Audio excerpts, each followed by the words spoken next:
Sachin Sawant. I'm an immigration lawyer registered with the OISC at Level 3, Appeals and Advocacy. Today I'm going to talk about the list of documents required in support of indefinite leave to remain application filed in the UK on the basis of being on Tier 2 General Visa for 5 years. You can download this list at this link. And if you click on this link, it will take you to the download page. And when you scroll down, there should be an option for indefinite leave to remain on Tier 2 General. And once you click, it should download a PDF file, and you can download it and keep it for your records and work from here. Okay, going back to the list. I'm going to follow the list as it is described on this page. I'll put the link of this page in the YouTube link. You can either fast forward or follow the video as it goes.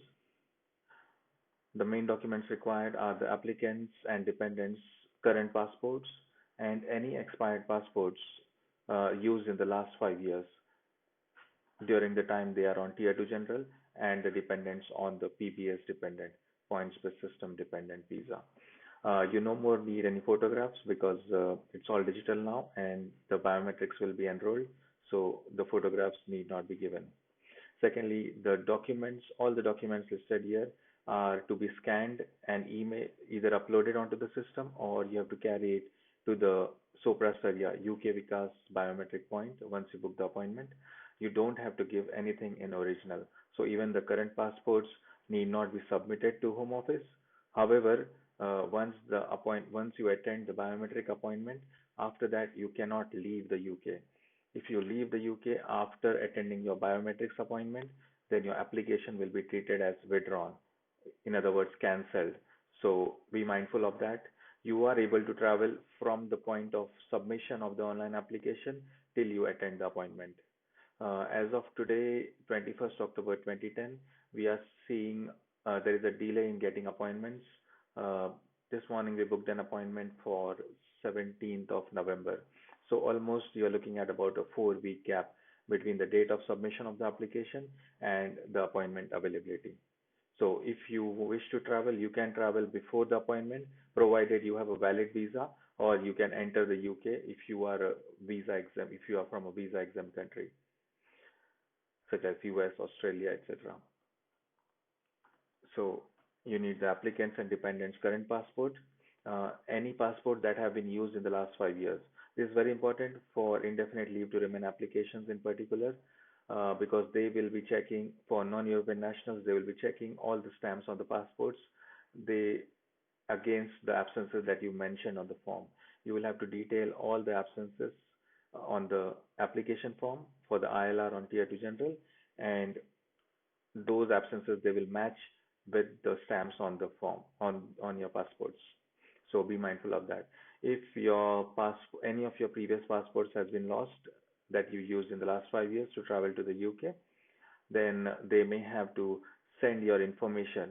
You may have to inform that in the application that you lost your passport, and they will request the records from all the ports of entry, all the airports, seaports, rail ports, and to check your dates of entry. So be mindful of that, and that will definitely delay the application. So it has happened sometimes on some occasions that I've done applications on where the client had lost a previous passport, and that did delay the application considerably.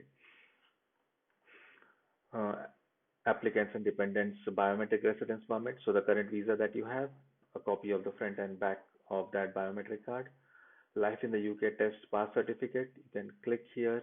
This link will explain you what a Life in the UK test is. It just costs about £50. There are several centers in the UK. You can take this test as many times as you wish, even if you fail. I think there is a gap of about 1 week from the booking. So if you fail it today, you may not be able to book another test within a week's time or something like that. So just be mindful of that and time it properly before your application.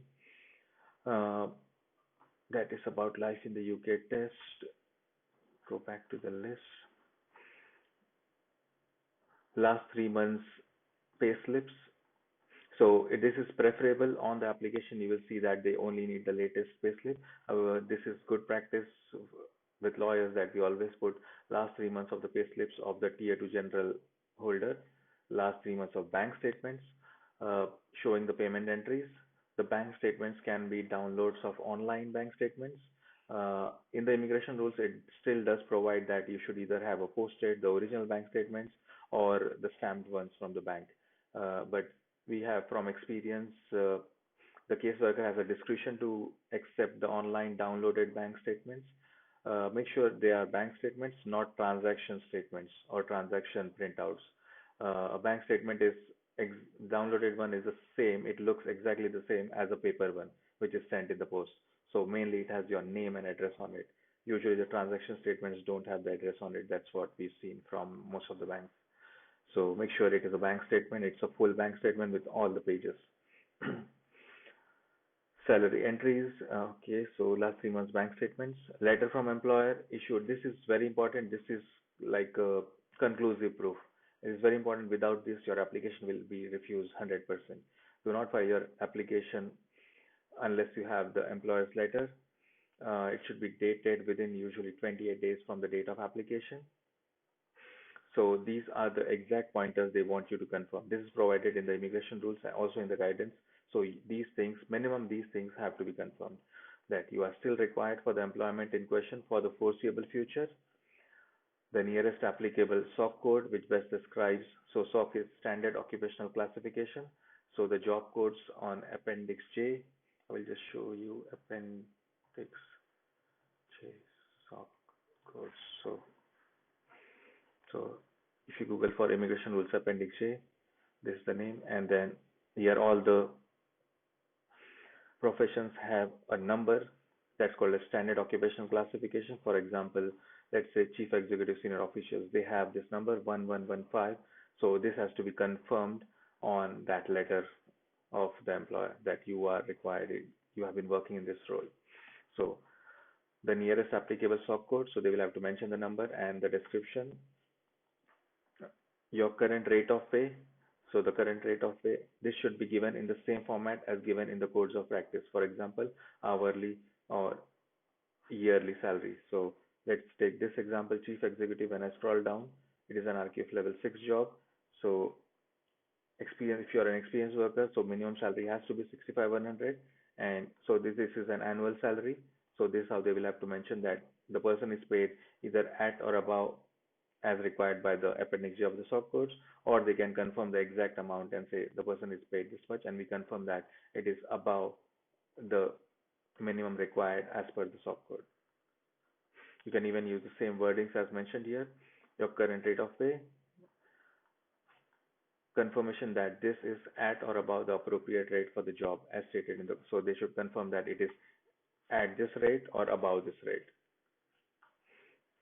Then letter from employer detailing reasons. So you can either have the same letter, the first letter which confirms your employment can include your absences also, or you can have a separate letter, doesn't matter.